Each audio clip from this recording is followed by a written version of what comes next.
Madame, mademoiselle, monsieur, bonjour. Nous sommes très heureux de vous accueillir et nous allons avoir le plaisir de vous présenter aujourd'hui, 10 avril 2007, la 8e édition d'Entre nous soit dit. Entre nous soit dit, et je pense que nous allons rester un peu confidentiels sur ce sujet, car apparemment ça n'intéresse personne, alors même qu'il y a quelques mois, la France entière se passionnait pour ce sujet, je veux dire la justice. On peut se demander ce qui s'est passé pour que, en l'espace de quelques mois, le sujet qui défrayait la chronique, qui battait les médias, qui voyait des prises de position nombreuses, à la fois de professionnels du droit, d'usagers de la justice, soit devenu totalement indifférent, comme si le fait d'en avoir parlé suffisait. Eh bien, tel n'est pas le cas, à notre avis. Nous avons donc choisi d'en parler, et d'en parler avec un invité qui, comme tous nos invités, connaît parfaitement le sujet que nous allons traiter. J'ai le plaisir d'accueillir Pierre Rancé.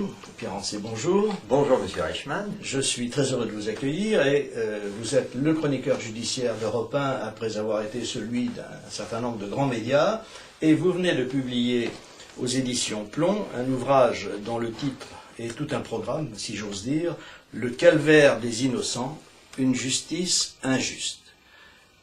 Cet ouvrage est un véritable brûlot, alors qu'en fait il est écrit, je dirais, sur un ton qui se veut presque clinique, j'allais dire chirurgical. Il est passionnant d'un bout à l'autre. Il a l'immense avantage de poser vraiment le problème de la justice dans l'ensemble de ses comportements, et non pas simplement d'une manière théorique. Il se compose d'une introduction et d'une conclusion, comme dans tout ouvrage digne de ce nom, et de 11 cas de personnes qui ont subi vraiment des sévices de la part de la justice. On reviendra peut-être tout à l'heure sur la notion d'erreur judiciaire, puisque c'est une notion un peu complexe, mais quoi qu'il en soit, et pour commencer, je souhaiterais vous demander, Pierre Rancé, si ce n'est pas pour vous un grand sujet d'étonnement, que la justice, comme je le disais à l'instant, ne soit pas du tout abordée par les principaux candidats à l'élection présidentielle.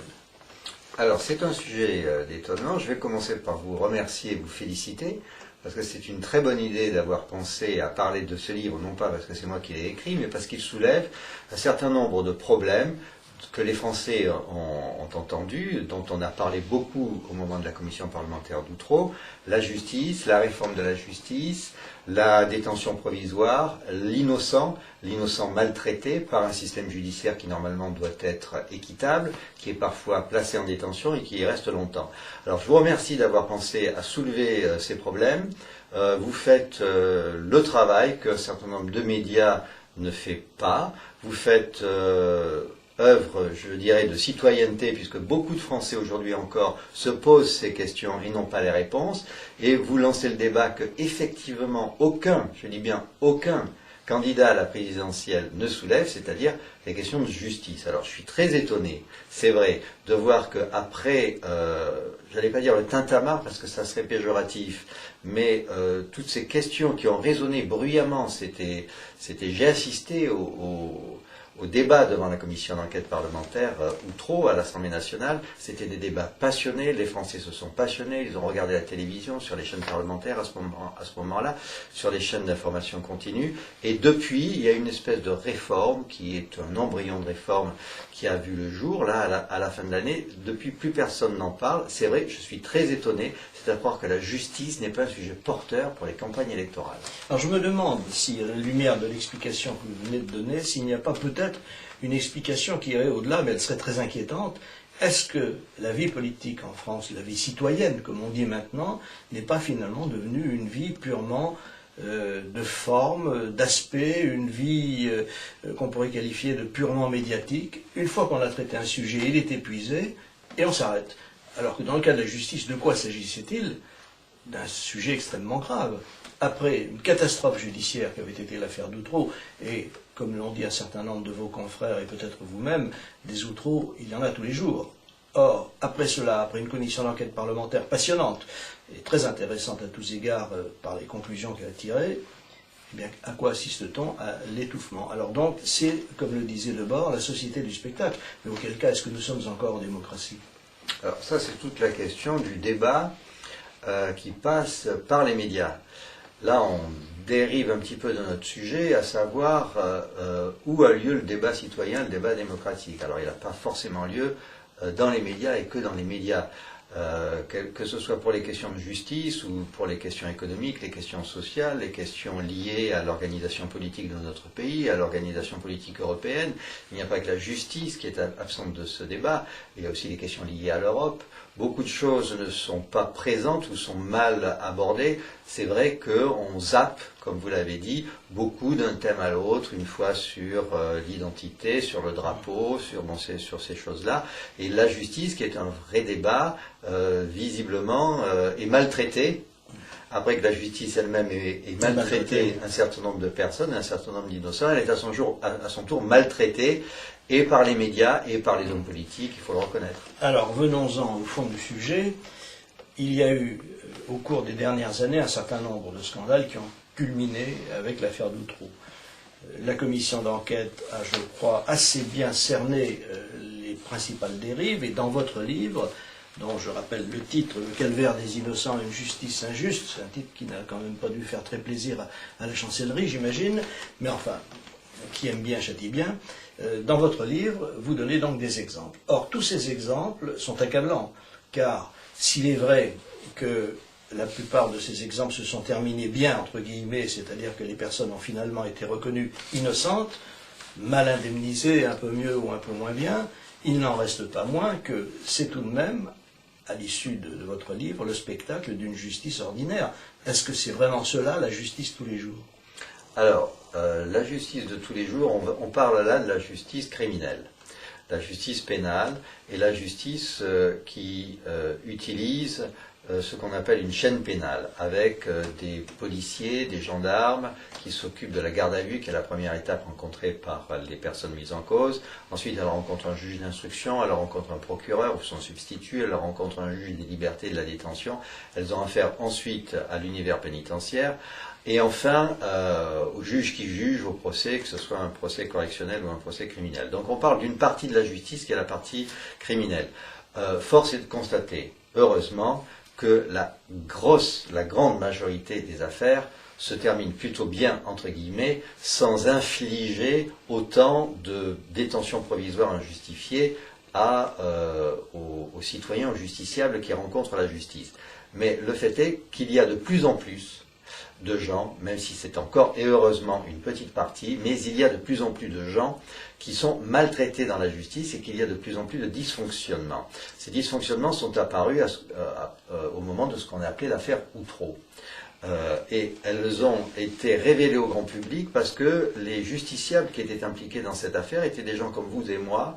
Il y avait une infirmière scolaire, il y avait un huissier, il y avait un chauffeur de taxi, donc des gens normaux, entre guillemets, au quotidien, qui se disaient et qui ont dit, comme l'huissier Maréco, qui sort de la cour d'assises de Saint-Omer après le premier procès d'Outreau, qui sort en larmes devant les caméras en disant, voilà, on m'a tout pris, j'ai dû vendre ma maison, ma mère est morte pendant que j'étais en détention, ma famille a explosé, mes enfants ont été placés, certains d'ailleurs des enfants qui sont eux-mêmes indirectement, qui subissent indirectement la conséquence du placement en détention de leurs parents, parce qu'on le verra dans le livre avec des exemples de jeunes adolescents qui partent dans la délinquance pendant que leurs parents sont en détention. Et tout ça est apparu au visage des Français, en se disant, la plupart du temps, les Français devant leur télévision s'identifient aux victimes, mais là, pour la première fois, les Français se sont identifiés à l'auteur présumé injustement accusé. Et ils se sont dit, tous, ça peut nous arriver. Et c'est ça qui a été le phénomène déclencheur. Alors, ce qu'on a vu dans l'affaire d'Outreau, c'est finalement ce qu'on rencontre un peu partout dans la société française, à savoir que, certes, dans le cas d'Outreau, dans le cas de la justice, il y a des moyens de coercition, des moyens qui peuvent nuire gravement à la santé, comme on dit sur les paquets de cigarettes, mais là c'est encore plus grave. Et d'un autre côté, on rencontre dans la vie de tous les jours des abus d'autorité, de l'indifférence, de la lenteur de l'administration, de l'irresponsabilité parfois. Donc je me demande si finalement le problème de la justice n'est pas tout simplement un problème français et non pas simplement un problème judiciaire. Non, ce n'est pas seulement un problème français. C'est un problème français. On pourrait dire que c'est un problème français par rapport aux moyens que l'État français consacre à sa justice, puisque on verra qu'il y a une responsabilité, je dirais, judiciaire et juridique par rapport à l'organisation de notre justice pénale, de notre justice criminelle, qui fait que personne ne peut remettre en cause un procès qui part mal. À savoir qu'il y a une sorte de chaîne pénale et qui, d'étape en étape, se conforte. Les maillons se confortent eux-mêmes, et si bien que si quelqu'un est injustement mis en cause au départ dans une garde à vue, dans une dénonciation, il est très difficile ensuite que le juge d'instruction se rende compte lui-même qu'il y a eu une erreur. Derrière le juge d'instruction, que le juge des libertés de la détention, voire le procureur de la République, se rende compte qu'il y a une erreur, et il faut attendre d'arriver au procès pour que parfois, et heureusement qu'il y a eu l'appel des cours d'assises, parce que parfois le premier procès ne suffit pas, il faut attendre le deuxième procès pour s'apercevoir qu'il y a une erreur au départ. Donc on va y revenir, c'est ce qu'on appelle la chaîne pénale. On verra pourquoi il y a des problèmes à tous les étages, à toutes les étapes de cette chaîne pénale. Le problème purement français pourrait s'expliquer, s'il tant est qu'il existe, ce que je ne crois pas, mais on peut tout de même essayer de voir clair en ce qui concerne des faits objectifs, et le meilleur fait objectif que je connaisse, c'est le chiffre. Nous consacrons, nous Français, 6 milliards 250 millions en moyenne à l'organisation de notre justice. Et par rapport à ce que nous consacrons par habitant à la justice, nous sommes au 17e rang du Conseil européen.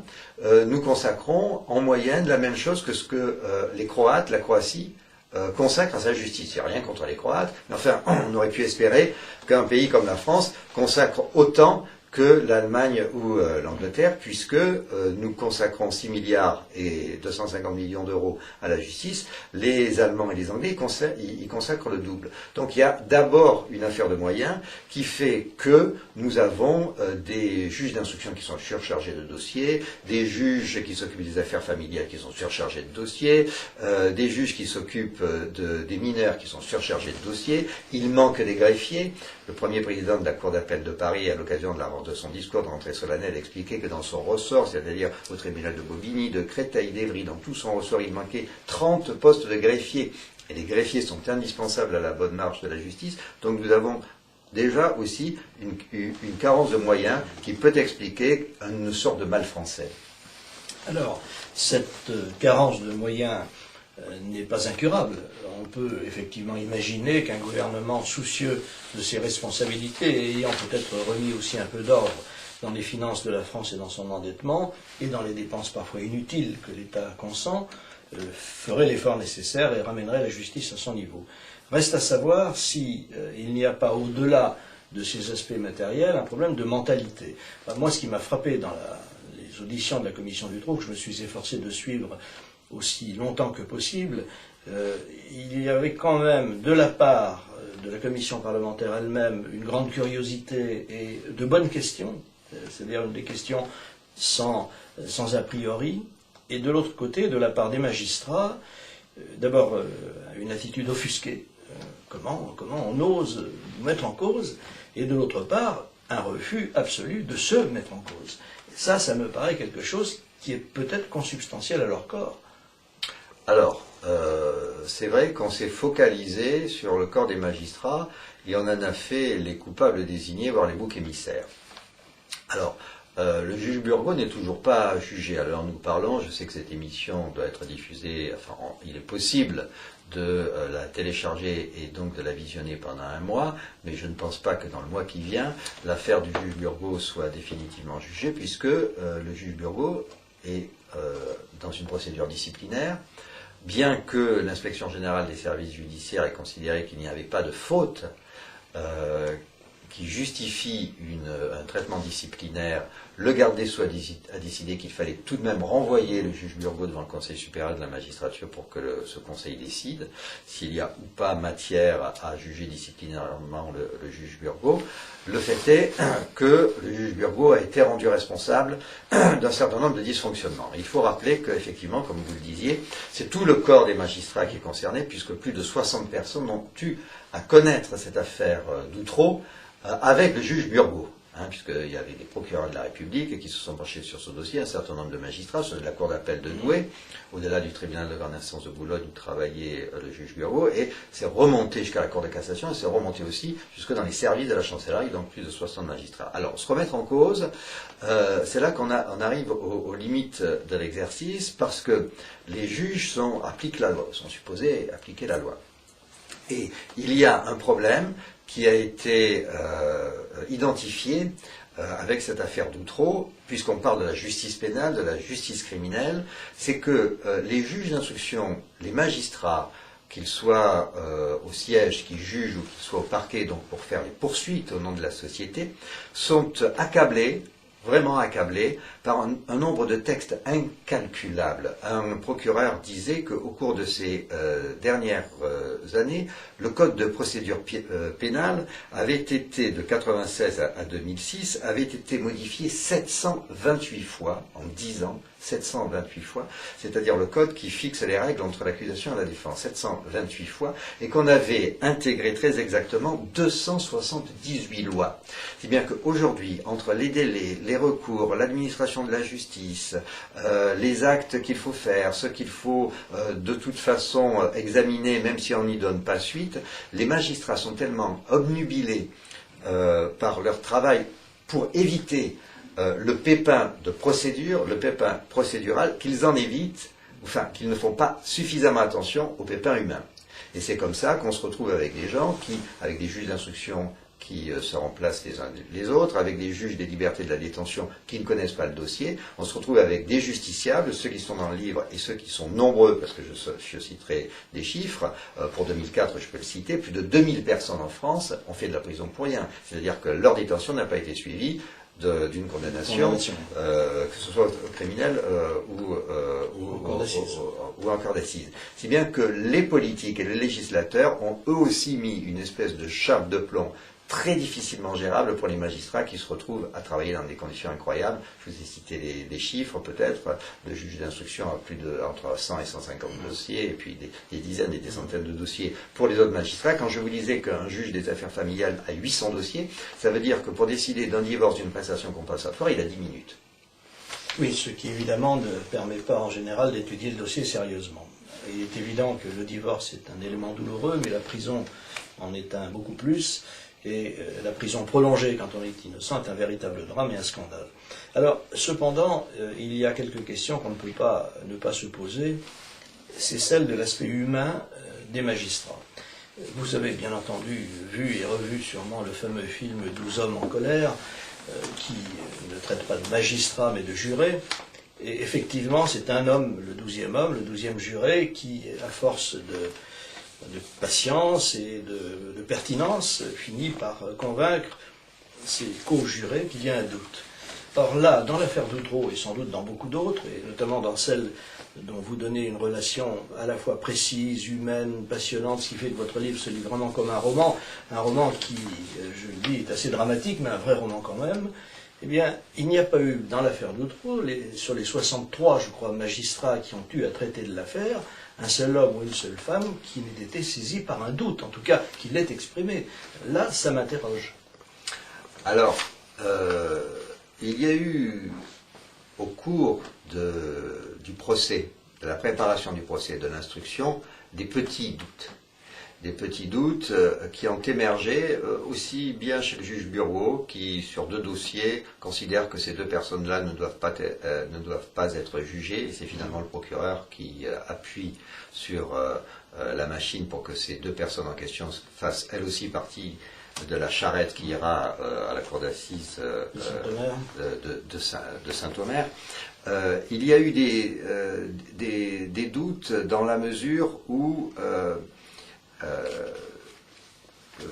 les magistrats ont peut-être essayé de voir s'il y avait des contradictions, s'il y avait des failles dans l'accusation, mais ils étaient tellement enfermés par un environnement pesant que ces doutes-là, ils les ont mis de côté, ils les ont mis dans leur poche. Je vais vous expliquer pourquoi. Parce que quand cette affaire commence à Outreau, dans le nord du pays, nous sommes en plein dans les affaires de pédophilie en France, notamment dans les écoles communales, dans l'éducation nationale.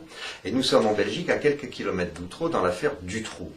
En France, nous avons deux ministres, dont je cite les noms, c'est Jack Lang et Ségolène Royal, qui est elle-même à ce moment-là ministre des Affaires sociales, qui appuient sur la chasse aux pédophiles en disant que tout signalement suspect, enfin toute affaire suspecte doit être signalée. On installe dans les écoles communales des fax préconditionné pour que l'instituteur n'ait plus qu'à appuyer sur le bouton pour que le fax qui part de l'école atterrisse directement sur le bureau du procureur de la République, où on a signalé des dizaines et des dizaines de cas parce que des parents étaient mécontents de la façon dont leur enfant était traité à l'école communale et qui n'avait rien à voir avec des affaires de pédophilie. Jack Lang lui-même a écrit contre les principes de la présomption d'innocence, alors que lui-même est avocat, des lettres assassines pour enfoncer un peu plus. Avocat, je crois qu'il est professeur de droit. Il est professeur de droit, mais il s'est inscrit pendant quelque temps. Il s'est inscrit, violant toute présomption d'innocence, il a écrit des lettres de soutien aux familles qui étaient prétendument victimes des agissements d'un instituteur et d'une directrice d'école pédophile qui ont été blanchis par la suite. Donc il y a un climat de pédophilie qui s'installe en France, qui accable les magistrats au point que, se disent-ils, si jamais je remets dehors quelqu'un qui est accusé de pédophilie, on va faire mon procès. Et en même temps, en Belgique, nous avons la fin de l'affaire Dutroux, puisque pendant que je suis le premier procès d'Outreau à Saint-Omer, je vais aussi en Belgique, à Arlon, à la frontière, avec le Luxembourg, suivre le procès de Marc Dutroux. Donc il y a tout un contexte. Quelques semaines avant, quelques mois avant, il y a eu des mises en liberté de criminels qui ont récidivé, qui ont mis la pression sur les magistrats, où on leur disait cessez de remettre en liberté. Donc ces innocents-là, dans ces affaires de pédophilie, ont payé les pots cassés de toute une politique. Mais c'est vrai que de toute façon, la culture du doute n'est pas la culture des magistrats. Maintenant que je leur ai donné des circonstances atténuantes et que j'ai pris leur défense, il faut aussi, il y a un acte d'accusation qui existe. Les magistrats n'ont pas la culture du doute, les magistrats sont souvent préconçus, les magistrats qui font les enquêtes criminelles parfois ne les font pas eux-mêmes, ce sont les gendarmes et les policiers qui les font, ils s'appuient directement sur les gendarmes et sur les policiers qui, eux, sont soumis à des rendements, sont soumis à un certain nombre de chiffres, ils doivent faire du crâne, comme on dit dans la police, et nous avons une politique de l'aveu. Et ce que j'explique dans ce livre, c'est qu'un innocent qui, en plus, sait innocent, il n'y a rien de pire qu'un innocent quand il a besoin de se défendre. Parce qu'il se dit, c'est pas possible, on me traite mal, tout le monde va s'apercevoir que c'est une erreur, que je suis innocent, et on va rectifier le tir. Si bien qu'il se défend mal, il ne prend pas d'avocat, et surtout, il ne sait pas comment faire quand il est placé en garde à vue. Et quand vous me disiez la notion de doute n'existe pas au départ. Si on a le temps, je vais vous expliquer pourquoi. On aura le temps. Notamment en ce qui concerne la période de la garde à vue. Si vous voulez, j'en parle maintenant. On attendra après la pause technique.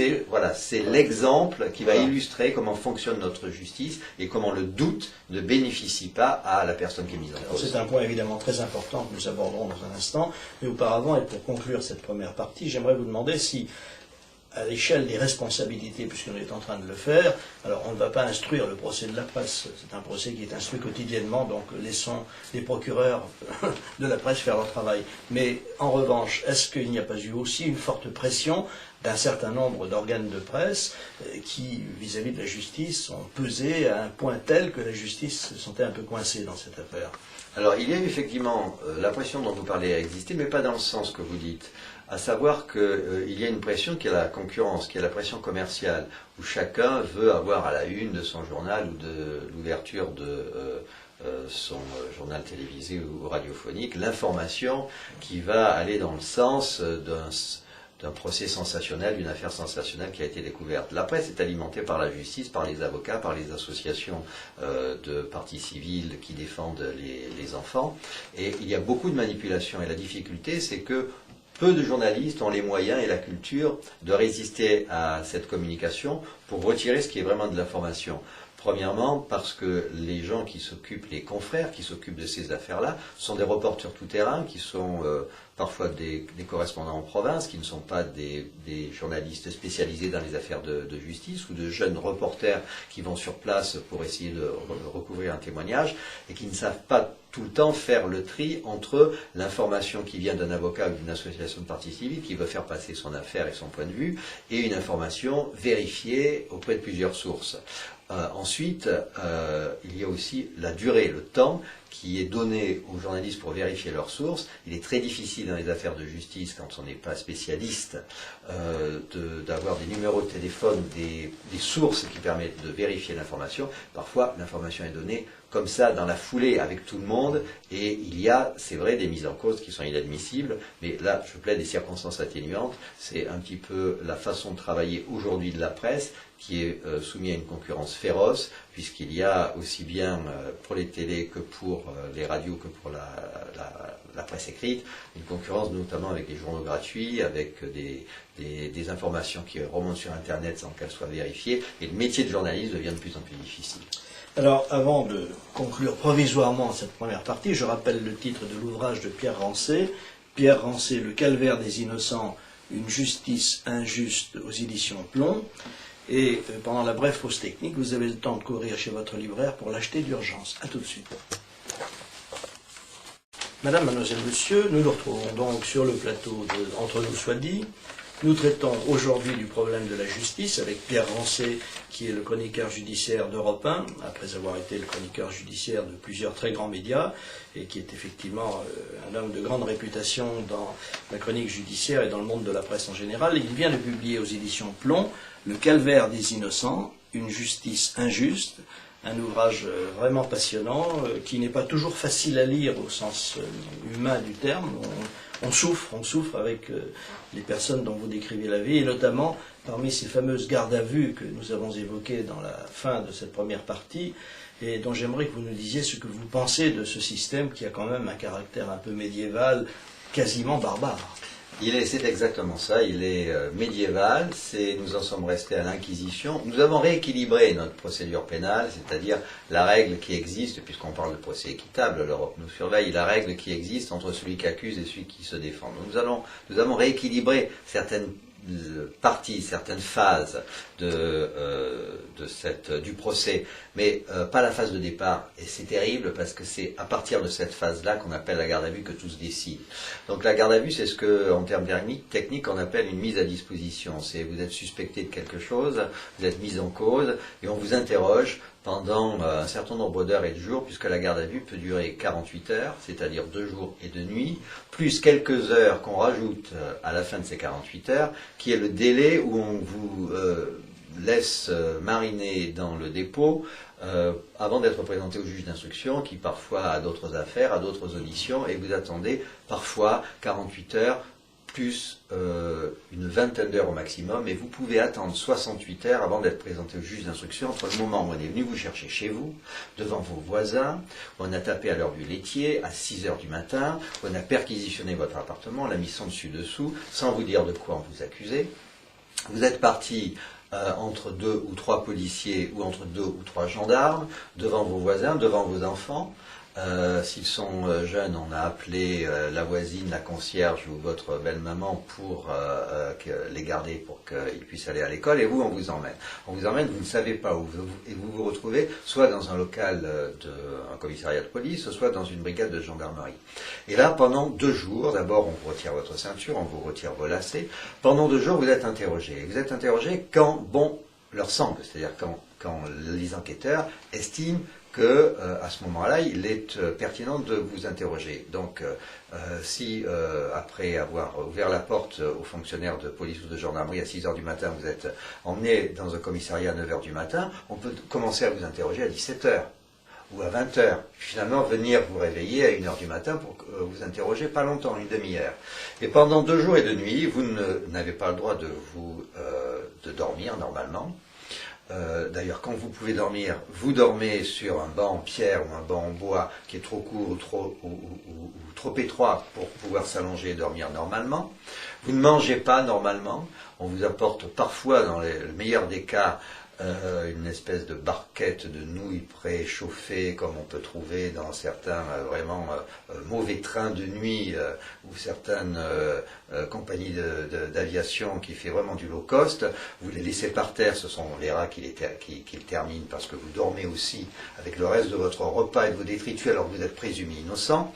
Vous n'avez pas le droit de vous laver. Vous n'avez pas le droit de vous laver les dents, de vous laver tout court. Et quand vous êtes présenté au juge d'instruction, vous êtes présumé innocent. Et c'est la question que je pose souvent, parce que je suis invité, comme vous l'avez fait aujourd'hui, pour parler de ces questions-là, non pas dans les médias, enfin si dans certains médias, mais surtout auprès de professionnels. Et quand je suis invité à l'École nationale de la magistrature, ou quand je suis invité auprès d'organisations professionnelles et syndicales de ce qu'on appelle les magistrats instructeurs, les juges d'instruction, je leur dis ceci. Est-ce que vous, juge d'instruction, vous trouvez normal qu'on vous amène quelqu'un qui est présumé innocent, qui s'est servi de sa veste de costume pour faire un oreiller pour passer les 2 nuits pendant lesquelles il a été retenu en garde à vue, qui est parasé, qui est sale, qui a une haleine, une mauvaise haleine parce qu'il ne sait pas laver les dents, qui n'a pas dormi régulièrement et qui est présumé innocent, est-ce que vous, juge d'instruction, qui rendez la justice au nom du peuple français, qui êtes respectueux des lois et d'un procès équitable, vous trouvez que c'est normal? Est-ce que vous, juge d'instruction, vous iriez chez un médecin qui serait sale, parasé, qui ne se lave pas les dents et qui aurait des taches sur ses pantalons parce que pendant 2 jours il a mangé avec un plateau sur ses genoux? Eh bien ça, c'est une réponse, c'est une question à laquelle il n'y a pas de réponse, parce qu'à l'heure où nous parlons, en France, les gardes à vue se passent exactement comme ça. Elles ont augmenté depuis 5 ans dans des proportions incroyables. On est à plus 53% d'augmentation de garde à vue.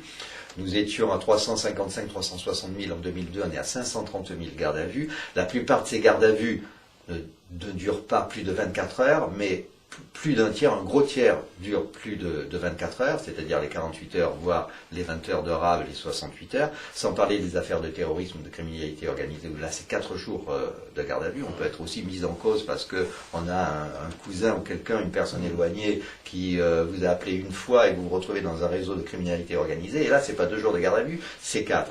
Et les gardes à vue augmentent en France dans ces conditions-là. Alors il y a 2 problèmes. Le premier, c'est, vous l'avez souligné, vous l'avez remarqué, c'est que c'est à partir de là que se fait votre destin et votre histoire de personnes mises en cause. On va y revenir, puisque c'est à partir des résultats de cette garde à vue que le juge d'instruction qui vous reçoit va se dire il est coupable ou il est innocent. Et on tombe, certes, parfois, c'est ce que j'explique dans le livre, devant des juges d'instruction qui, dans la première parole, la première question qu'ils posent à la personne qui leur est présentée après cette garde à vue, c'est « Bon, alors, est-ce que vous allez enfin avouer ?» Puisque la garde à vue, c'est « à vous d'abord », et puis on discutera après. Donc, les gardes à vue augmentent en France. On a fait une réforme en disant qu'on allait filmer les gardes à vue. Je ne sais pas ce que ça peut donner, puisqu'on ne filmera évidemment que les périodes pendant lesquelles il y a des interrogatoires. Ce qu'il faudrait aussi, c'est réformer les cellules de garde à vue qui sont vraiment indignes de la République. Il y a un commissaire aux droits de l'homme du Conseil de l'Europe qui s'appelle Alvaro Gil Robles qui a dit que certaines cellules de garde à vue, certaines prisons en France étaient indignes, étaient à la limite de la dignité de la condition humaine. Donc il y a toute une réforme à faire avec des moyens qui ne sera pas faite parce que ce qu'on nous a vendu après l'affaire d'Outreau, cette espèce de mini-réforme, de mini-loi, où il est question de filmer les gardes à vue, il faudrait équiper tous les locaux de gendarmerie et de police de France et de Navarre avec du matériel, des caméras comme la vôtre, qui seront ensuite stockées, qui seront ensuite accessibles. Il n'y a aucun budget, rien n'a été prévu pour mettre en place, encore une fois, cette réforme de la justice. Donc le problème de la garde à vue en France demeure. Rien n'a vraiment été fait pour le corriger, et on y reviendra bien sûr avec vous dans quelques instants. C'est dramatique parce que c'est le départ du dysfonctionnement judiciaire et de l'erreur judiciaire. Alors je vois dans ce système de garde à vue autre chose qu'un problème purement judiciaire. Je suis persuadé qu'une grande partie de la hausse de ces gardes à vue ne tient pas à une criminalisation excessive de la société française, mais plutôt à une volonté de mater la société. Je crois que le pouvoir est faible, et comme tout pouvoir faible, il a besoin de manifester une force qu'il ne manifeste qu'envers les personnes sans défense, ou presque, puisque même la défense que représente l'avocat n'est pas toujours présente. Mais j'ai eu une surprise. Il y a peu de temps, j'étais appelé à faire une conférence devant un groupe d'experts comptables. La conférence ne portait pas sur la comptabilité, qui n'est pas mon domaine, mais sur les problèmes sociaux. Et un déjeuner précédait la conférence. Au cours de ce déjeuner, les conversations allaient bon train. Savez-vous de quoi parler tous ces experts comptables qui ont tous pignon sur rue, qui sont des gens parfaitement honnêtes et dont aucun ne peut être suspecté, de la garde à vue? Que faut-il amener quand on est en garde à vue?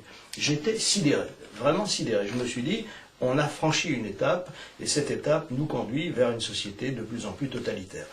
Pour ça, c'est une remarque que je qualifierais de générale, mais j'aimerais qu'on revienne quand même vers le deuxième aspect de la garde à vue, et même de l'ensemble de ces procès, c'est le rôle de l'avocat. Alors, ce qui est frappant dans votre livre, évidemment, les cas que vous avez recensés sont des cas exemplaires, si l'on peut dire, où on voit vraiment que des erreurs sont commises à tous les maillons de la chaîne.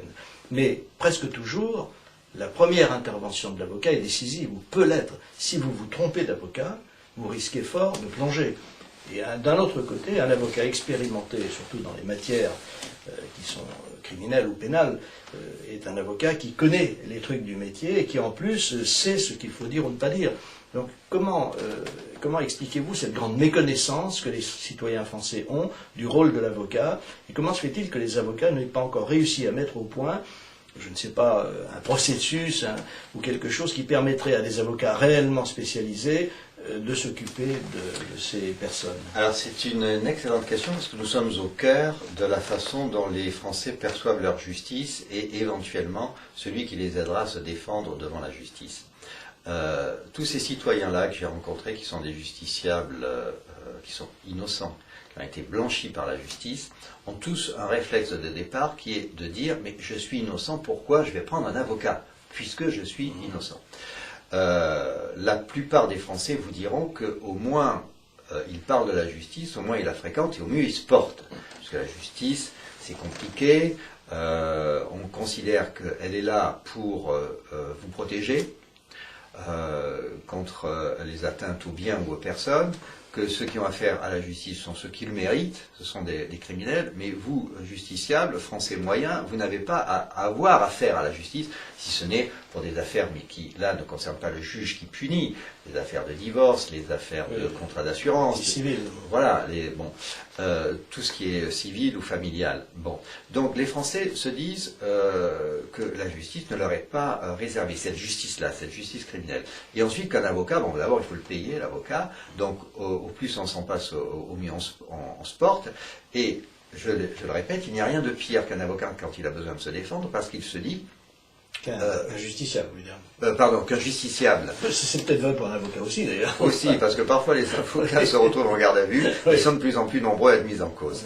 Un justiciable se dit, je suis innocent, donc si ce policier, si ce gendarme me crie dessus, me tape dessus, me menace, c'est parce qu'il a affaire à des voyous tout le temps, mais bon, on va s'apercevoir que je suis innocent, quand je vais sortir de là, je vais être présenté au juge d'instruction, je vais parler avec lui, et il va voir que c'est une erreur. Alors, deuxième étape, deuxième déconvenue, il s'aperçoit que le juge d'instruction est préconçu par rapport à ce que leur apportent les policiers ou les gendarmes, et que la chaîne pénale, un avocat me disait, je le cite dans le livre, la justice est une voiture sans frein.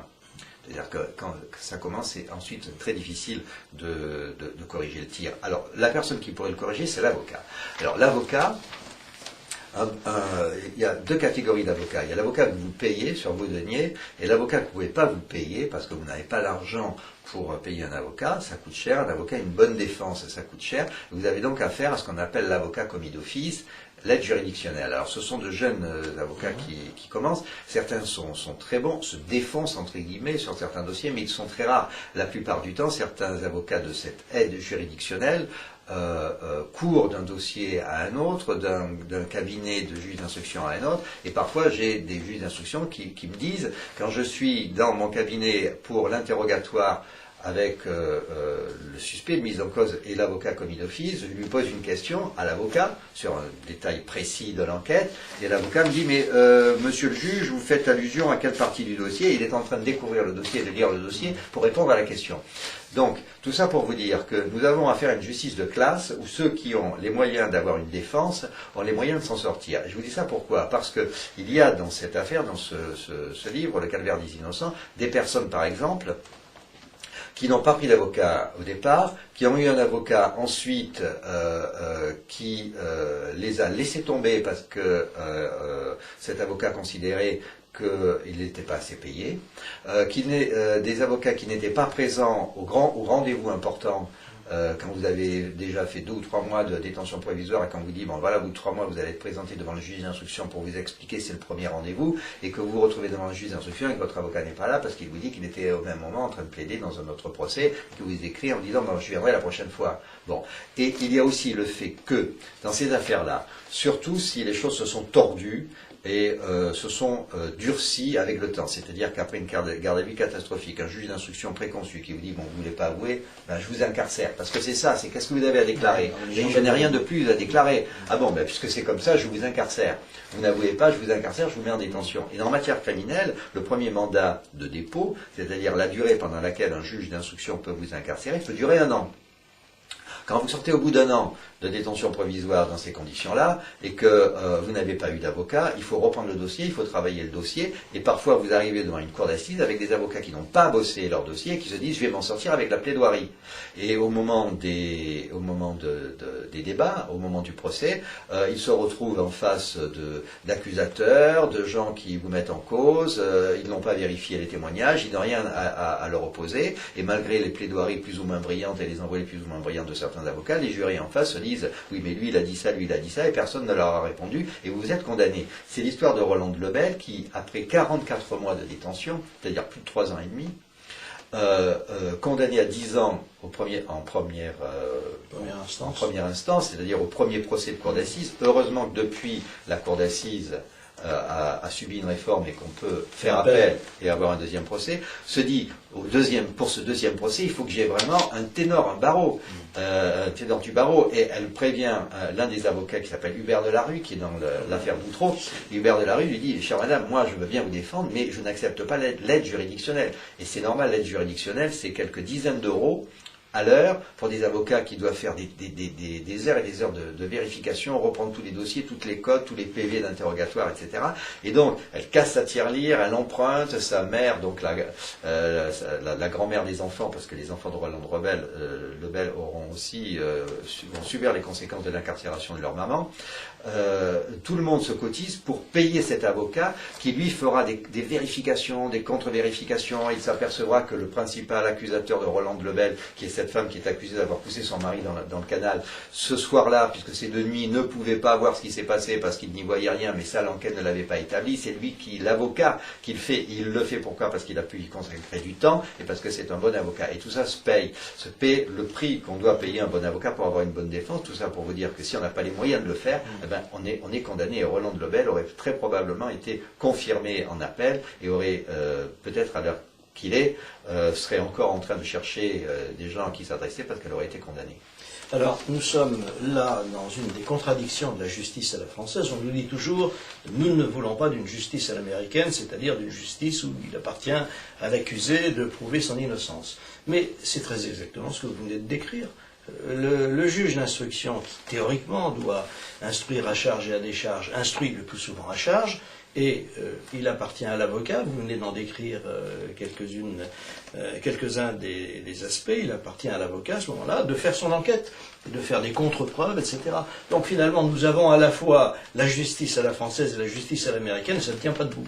Alors ça ne tient pas debout, mais on a un petit bémol, c'est que nous avons un héritage, qui est le service public de la justice, avec un juge d'instruction qui, c'est vrai, la plupart du temps, il est très difficile pour lui de faire la part entre j'enquête pour chercher des éléments à décharge, alors qu'il y a une suspicion, il y a des éléments, les policiers et les gendarmes disent que cette personne est suspecte, que s'il est mis en examen, c'est pas pour...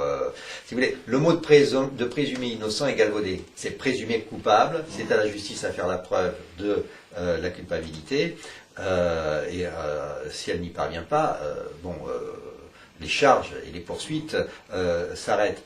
Le présumé innocent dans cette affaire-là a encore la chance d'avoir un juge d'instruction à qui on peut demander de faire des actes, à qui on peut demander d'instruire, d'aller dans telle voie, et de plus en plus. Donc on n'est pas, heureusement, dans un système à l'américaine, on est dans un système français contradictoire, où le juge d'instruction est encore ce juge qui arbitre, dans les meilleurs cas. Qui enquête dans le meilleur cas et à qui la défense peut s'adresser. Mais c'est vrai que, et alors là c'est une autre partie de la justice que j'aborde à la fin du livre, quand je dis outro justice de luxe et bientôt justice de trop, c'est que malheureusement, beaucoup d'affaires criminelles où il y a des années de prison à la clé, ce sont des enquêtes où il n'y a plus de juge d'instruction, où c'est déjà, un peu à l'américaine, la police et le procureur de la République qui fait l'enquête, et que vous vous retrouvez en comparution immédiate, au moment du procès, devant un juge qui va vous juger, et c'est là que vous dites, mais est-ce que j'ai un avocat, est-ce qu'on peut revoir ce qui s'est passé, est-ce que quelqu'un peut essayer de voir si tout ce que les policiers ou le procureur de la République a trouvé, c'est vraiment exact. Et il y a de plus en plus de comparutions immédiates et de moins en moins d'affaires avec un juge d'instruction, ça c'est un danger, sachant que ça permet d'évacuer beaucoup d'affaires puisque les tribunaux sont encombrés, et on va vers aussi ce qu'on appelle la troisième voie, c'est-à-dire le plaidé coupable, où on vous dit, bon, monsieur, reconnaissez les faits, et puis on vous arrange une peine qui conviendra à tout le monde. Alors, nous sommes évidemment là dans une des contradictions de la justice française, et là où il y a des solutions. Par exemple, on pourrait parfaitement faire une différence entre les affaires criminelles, où des gens risquent d'être en prison à titre préventif, et d'autres affaires. Donc il y a des priorités qu'on pourrait arbitrer. Mais on a vraiment l'impression que ceux qui dirigent la justice, c'est-à-dire le garde des Sceaux pour l'essentiel, et éventuellement les grands conseils, le Conseil supérieur de la magistrature, n'ont pas vraiment un souci extrême de la modification des procédures. Or pourtant, ça pourrait changer beaucoup de choses. Car si les gens, au lieu de rester autant de temps en garde à vue, autant de temps en préventive, pouvaient organiser leur défense et maintenir une vie à peu près normale, et notamment avoir les moyens d'assurer leur défense, ça changerait beaucoup de choses. Alors pourquoi personne actuellement ne se mobilise en vue de ce changement? On va voir, puisque l'émission que nous enregistrons va peut-être avoir de l'effet. Va peut-être avoir de l'effet, mais surtout sera téléchargeable, on pourra l'avoir après les élections, oui. Après quand nous aurons un nouveau président de la République, on va voir ce qu'il va faire en matière de justice. Ce que vous soulevez, ce sont effectivement les grands dossiers auxquels le prochain président de la République devra répondre, à savoir est-ce qu'on peut organiser une justice où les droits de la défense seront vraiment pris en compte. Est-ce qu'on va remettre en cause la garde à vue en autorisant un avocat à être présent dès la première heure? Il est présent à la première heure, mais simplement pour dire comment allez-vous, est-ce que ça va, et il revient quelques heures plus tard, il n'a pas accès au dossier, alors que dans beaucoup de pays européens, l'avocat est présent du début à la fin. Ensuite, les avocats, les justiciables qui n'ont pas les moyens de s'offrir un avocat, le problème est de rémunérer convenablement le travail d'un avocat. L'aide judiciaire, l'aide judiciaire, c'est aussi une réforme. Bon. Les alternatives à la détention, nous explosons la surpopulation, le nombre de détenus en détention, alors qu'effectivement, il y a des alternatives à la détention, et surtout à la détention provisoire, où on peut, par un système d'arrêt domiciliaire, par un système qui permettrait aux gens de continuer à avoir une vie sociale, une vie familiale, améliorer le sort des gens qui sont mis en cause et surtout éviter ces drames-là. Mais ça coûte de l'argent, il faut investir dans des bracelets électroniques, dans des personnels du ministère de la Justice chargés de vérifier si les personnes respectent leur contrôle judiciaire, par exemple, ou les conditions qui leur ont été imposées. Il y a un problème de budget. La plupart des candidats disent qu'ils veulent doubler le budget de la justice. Il ne vous a pas échappé que nous avons un déficit limité à 3%, qu'il y a un pacte de stabilité, qu'on parle beaucoup certains parlent de Maastricht, doubler le budget de la justice, je ne sais pas où ils prendront l'argent. Il y a des efforts à faire, vraiment pour remettre la justice au niveau d'un véritable pays européen. Beaucoup de gens, à gauche et à droite, reconnaissent que la justice est sinistrée, mais ce sont des déclarations de pures intentions, parce que dans les faits, il faut des plans d'urgence pour la prison, pour les prisons, pour les mineurs, pour ce qu'on appelle la justice criminelle, la procédure pénale, pour essayer de revoir ça de façon paisible, tranquille, et non pas de faire et de défaire. Depuis 2000, on a eu la loi présomption d'innocence, derrière on a eu les lois Perben 1 et 2, les lois Sarkozy, tout ça s'entremêle, se contredit, le juge ne sait plus à quel sens se vouer, et c'est le justiciable qui en fait les frais. Il faudrait vraiment une réelle volonté politique, on va voir si elle est au rendez-vous. Espérons qu'elle le sera, même si les conditions financières que vous avez évoquées avec beaucoup de pertinence nous font douter en tout cas des moyens citoyens qui pourront être impartis à la justice. Quoi qu'il en soit, c'est une affaire particulièrement urgente parce que la justice, c'est quand même un des privilèges régaliens essentiels. Et si l'on veut avoir un État, il faut que cet État soit capable de nous défendre et de nous juger. Et dans ce sens, je pense que le fait que les Français soient dans une attitude de rébellion ou de défiance vis-à-vis de l'État, eh bien, c'est dû en grande partie au fait que les problèmes judiciaires n'ont pas été réglés depuis très longtemps et que de ce point de vue-là, on peut vraiment s'inquiéter. Il nous reste quelques instants pour conclure. Bon, la première des conclusions que je souhaiterais apporter en ce qui me concerne, c'est que je suis frappé par le fait que nous n'avons vraiment pas eu assez de temps. Il aurait fallu que nous nous entretenions 2 heures ou 3 heures pour aborder les sujets. La seconde, c'est que vous parlez évidemment de ces problèmes avec tout l'art et la connaissance de l'homme qui connaît parfaitement son dossier et qui a un vécu très important. Et la troisième, sous forme de question, au fond, votre livre, c'est un véritable cri du cœur que vous avez voulu poser. Est-ce que je me trompe? Non, vous ne vous trompez pas. C'est un cri du cœur. Et si vous voulez, je suis, en tant qu'observateur de la justice, révolté par des injustices qui sont patentes. Et entre le premier procès d'Outreau et le deuxième procès d'Outreau, je me suis dit, mais qu'est-ce qui s'est passé? C'était vraiment un contexte lié à la pédophilie, c'est pas possible qu'on traite les gens comme ça. Et est-ce qu'il y a vraiment autant de gens que ce qu'on prétend qui font de la prison pour rien? Parce que moi, dans mon esprit, bien que je sois chroniqueur judiciaire, les détenus, les détentions et les condamnations sont pour la plupart du temps justifiées. Et je me suis aperçu, en fréquentant dans les palais de justice des commissions d'indemnisation, qui sont installés dans chaque palais de justice, qu'il y a de plus en plus de gens, de Français comme vous et moi, qui ont accès à ces commissions parce qu'on les indemnise pour avoir fait de la prison pour rien. Et ça, c'est un mal terrible chez nous. Maintenant, on a mis en place une indemnisation qui est plus ou moins conséquente parce que l'indemnisation d'Outreau n'a obéi à aucune règle. On était dans l'émotion, ça s'est fait de gré à gré, exceptionnel. Mais la véritable indemnisation ne couvre pas tous les dommages qui sont terribles, familiaux, professionnels, personnels. Certains gens sortent de là avec des maladies. Monsieur, dans ce livre, je le raconte, a un cancer qui se développe encore aujourd'hui. On doit arrêter ça. C'est le calvaire et le massacre des innocents, c'est inadmissible, bien qu'on essaie de mettre un peu de baume sur les plaies de ces gens-là en les indemnisant, mais il y a encore beaucoup trop de gens en France qui font de la prison pour rien. Eh bien, ce sera notre conclusion. Je rappelle, bien entendu, que Pierre Rancé, que nous avons eu le plaisir et l'honneur d'accueillir, est un chroniqueur judiciaire qui vient de publier aux éditions Plomb Le calvaire des innocents, une justice injuste. Pierre Rancé, chroniqueur judiciaire à Europe 1.